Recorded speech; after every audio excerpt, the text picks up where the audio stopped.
আজ আবারও চলে আসলাম নতুন একটি ভিডিও নিয়ে।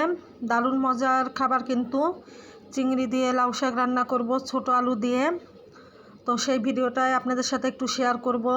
একদম কম মিনিটের ভিডিও, 2 মিনিট 11 সেকেন্ডের ভিডিও, অবশ্যই সবাই দেখে নেবেন। তো আসসালামু আলাইকুম ওয়া রাহমাতুল্লাহি ওয়া বারাকাতুহু। আপনারা সবাই কেমন আছেন? আলহামদুলিল্লাহ, আমি তো খুবই ভালো আছি। তো এখানে সর্বপ্রথমে আমি কিছু কাঁচামরিচ পেঁয়াজ আমি লাল করে নিচ্ছি। এরপরে এখানে আমি লবণ দিয়ে দিব। আর এখানে আমার লাগবে আদা বাটা, জিরা বাটা, রসুন বাটা আর পরিমাণ মতো হলুদ গুঁড়া, মরিচ গুঁড়া। তো প্রথমে আমি এখানে দিয়ে দিলাম চিংড়ি মাছগুলো কয়েকটা, একদম ধুয়ে টুয়ে রেখেছিলাম, সেগুলো দিয়ে খুব সুন্দর করে ভাজা করে নিব। অলরেডি লবণটাও দেওয়া হয়ে গেছে, কিন্তু দিয়ে ভালোভাবে ভাজা করে নিব আমি, যাতে করে চিংড়ি মাছের মাথা থেকে মগজগুলো বের না হয়ে যায়। তো এইভাবে ভাজা করলে শক্ত হয়ে যায় কিন্তু আগেই খুব সুন্দর করে। তো ভিডিওটা যদি ভালো লাগে অবশ্যই লাইক কমেন্ট করবেন, সবাইকে দেখার সুযোগ করে দিবেন।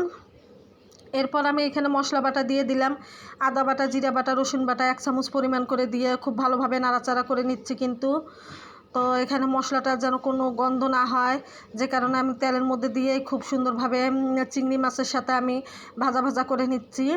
এরপরে আমি হলুদের গুঁড়া, মরিচের গুঁড়া, ধনিয়ার গুঁড়াটা দিয়ে দিলাম এখানে, দিয়ে ভালোভাবে নাড়াচাড়া করে কিন্তু আমি এখানে পানি দিয়ে দিব। আর লাউ শাকগুলো কিন্তু আমি ধুয়ে টুয়ে রেখে দিছি। তো এই যে পানি দিয়ে দিলাম এখানে, দিয়ে একটু বলক তুলে নিব।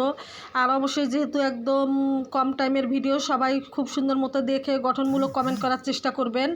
এরপরে যে লাউ শাকগুলো আমি দিয়ে দিয়েছিলাম, দেওয়ার পরে যে দেখেন প্রায় কিন্তু আমার তরকারিটা হওয়ার পথে চলে যাচ্ছে।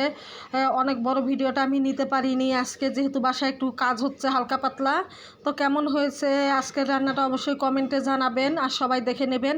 আর এখানে কিন্তু আমি ছোটো আলুটা ব্যবহার করছি, আর অনেক মজা হয়েছিল কিন্তু খেতে, কিন্তু চিংড়ি মাছ দিয়ে লাউ শাক দিয়ে আলু। তো আজকের মতো এখানেই টাটা।